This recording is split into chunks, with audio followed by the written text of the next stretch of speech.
सभी के लिए नमस्कार। आज हम देख रहे हैं शिक्षक भर्ती वर्ग 3 जो 7.7 कंडका में जिन अभ्यर्थियों से गलती से हाँ हो गया था उनके लिए एक और अपडेट। कोर्ट के अगले फैसले पर होगा सुधार। क्या है अपडेट, किस प्रकार से है, हम संपूर्ण जानकारी देखते हैं। तो सबसे पहले तो इसमें जो अभ्यर्थी थे जिन्होंने 7.7 कंडका में धोखे से हाँ कर दिया था और जो पुराना केस था हमारा, केस नंबर था हमारा 12970। वह केस हमारे द्वारा सही तरह से अपनी बात ना रखने के कारण इसे खत्म कर दिया था। इसी के साथ जो अभ्यर्थी हैं उन्होंने IA लगाया है और अपील की है। जब हम सिंगल बेंच में किसी केस को हार जाते हैं या वह केस को खत्म कर दिया जाता है तो डबल बेंच में यहाँ पर एक मजिस्ट्रेट बैठते हैं, यहाँ पर दो मजिस्ट्रेटों के सामने इसे अपील कर सकते हैं। तो इसमें अपील की है स्टे एप्लीकेशन, जो अभी कार्यवाही चल रही है इस पर स्टे होना चाहिए। साथ ही साथ अर्जेंट हेयरिंग होना चाहिए। इसी के साथ एप्लीकेशन फॉर अर्जेंट हेयरिंग होना चाहिए और जो फॉर्म है इसमें सुधार होना चाहिए और यह सभी कार्यवाही जल्द से जल्द होनी चाहिए। इसी के साथ जो अब हमारा केस नंबर है कितना हो गया है, यह हमारा 2 केस नंबर है। यह आपका मेन केस नंबर है, इसी के साथ यह कनेक्ट केस है। तो 2 यह आपके केस नंबर है, यह मेन केस नंबर है। अब इसी के साथ कुछ कमेंट आएंगे कि जब पहली बार, दूसरी बार मौका दिया गया, तो इसमें सुधार क्यों नहीं करवा पाया? तो ऐसा कहीं नहीं लिखा है कि एक बार, 2 बार किसी चीज़ में यदि फेल हो जाते हैं, तो उससे बाहर कर दिए जाते हैं। ऐसे तो सभी अभ्यर्थी कभी नौकरी नहीं कर सकते। क्यों? क्योंकि हम तो कई पेपरों में कइयों बार फेल हो चुके हैं। क्योंकि ऐसा होता यदि कि एक बार या 2 बार किसी भी कार्य में यदि हम फेल हो जाते हैं तो उसमें से हमें बाहर कर दिया जाए।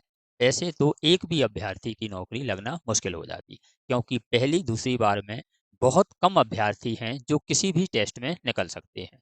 ऐसा कहीं नहीं है कि यदि आपने सुधार नहीं करवा पाया तो अब सुधार आप नहीं करवा सकते, आप बाहर हो जाएंगे।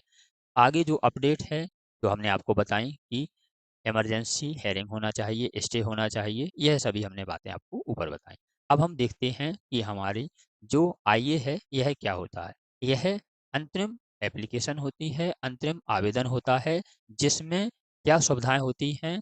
जब कोई मुख्य मुकदमा कोर्ट में चल रहा होता है तो उस मुकदमे के अंतिम फैसले से पहले किसी जरूरी तात्कालिक राहत के लिए जो इमरजेंसी में कोर्ट में आवेदन लगाया जाता है उसे IA कहते हैं।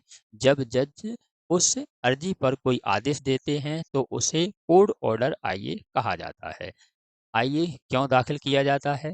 स्टे ऑर्डर लेने के लिए किया जाता है, दस्तावेज या सबूत पेश करने के लिए लिया जाता है, इसी के साथ समय बढ़ाने के लिए और संशोधन के लिए, साथ ही साथ केस में जल्दी सुनवाई के लिए यह IA होता है।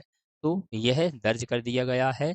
अब इसके बाद क्या फैसला आता है हमारी तरफ से, जो पक्ष रखा जाएगा उसमें यदि हमारा पक्ष स्ट्रांग होगा, हम अपना पक्ष अच्छी तरह से रख पाते हैं, तो जो केस अभी हमारे किस प्रकार था कि जिसके पास RCI डिप्लोमा है उनका डिप्लोमा लेकर उनका अकेला रिजल्ट सुधार होना चाहिए। यदि इसमें हमने अपना पक्ष अच्छा रखा तो 7.7 खंडका के सभी अभ्यर्थियों के लिए भी सुधार का मौका मिलेगा। और इसी के साथ यदि इसमें और कुछ प्रॉब्लम होती है तो फिर सुप्रीम कोर्ट अभी है।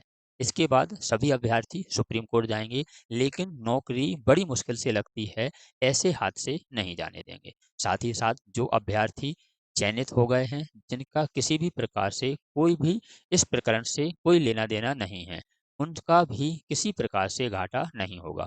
बस उनका 1-2 महीने ज्वाइनिंग लेट हो जाएगी, तो आपको यह कॉम्प्रोमाइज़ करना चाहिए। इतना तो एक इंसानियत के नाते बनता है, क्योंकि किसी अभ्यर्थी की ज़िंदगी खराब ना हो, इसके लिए यदि आप अपने 1-2 महीने लेट ज्वाइनिंग करवा सकते हैं, तो आपको इसमें खुशी होना चाहिए, ना कि इसमें नकारात्मक सोच और नकारात्मक कमेंट होना चाहिए। इसकी जो भी अपडेट आएगा, हम आपको अपने वीडियो के माध्यम से आप तक पहुँचवा देंगे। ऐसे ही अपडेट प्राप्त करने के लिए आप हमारा चैनल सब्सक्राइब कर लीजिए। मिलते हैं एक और जानकारी, एक और अपडेट के साथ अगली वीडियो में।